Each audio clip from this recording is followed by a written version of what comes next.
December 20, 2017, 6:15 a.m. Pacific Time by Paul Bond. Star Wars: The Last Jedi is a hit, but the Force may not be as strong for Disney when it comes to merchandise sales this year.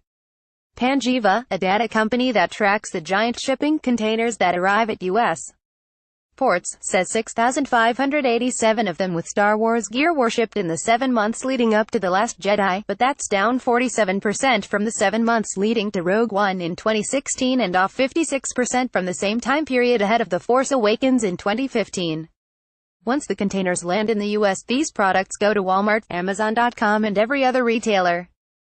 Panjiva research analyst Chris Rogers says that part of the problem is the recent Chapter 11 bankruptcy filed by Toys R Us, which not only has the giant retailer ordering less product but has spooked the industry. Also, retailers are trying to gain a sense of what the steady state of Star Wars product is, as 2015's The Force Awakens was the first, and therefore a curiosity, after a 10-year hiatus since Revenge of the Sith. Consumer products and interactive media is Disney's smallest segment, but it can little afford another disappointment after reporting operating income of $373 million, a 12% decline, in the most recent quarter because of weak sales of Cars 3 toys.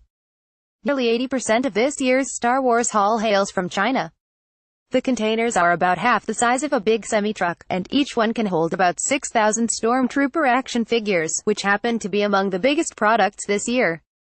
Adds Rogers. Hasbro ships Stormtroopers by the container. Other product, according to the bills of lading, include Star Wars Space Punch, a drink, Star Wars handbags, from Loungefly, Star Wars Chewbacca pillows, mostly headed for Kohl's, and, for Disney theme parks, Star Wars glow ears. And, of course, there are lots of Legos, including the $800 Millennium Falcon.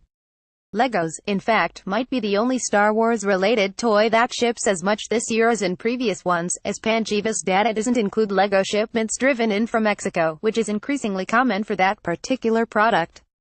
Sometimes, says Rogers, it takes a little investigative work to glean exactly what's inside the shipping containers.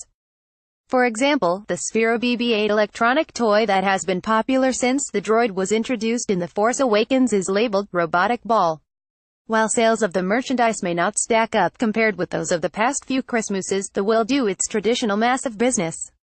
Eric Wold of B. Riley FBR estimates The Last Jedi will generate domestic box office of $785 million, off a respectable 16% from the $937 million generated by The Force Awakens 2 years ago.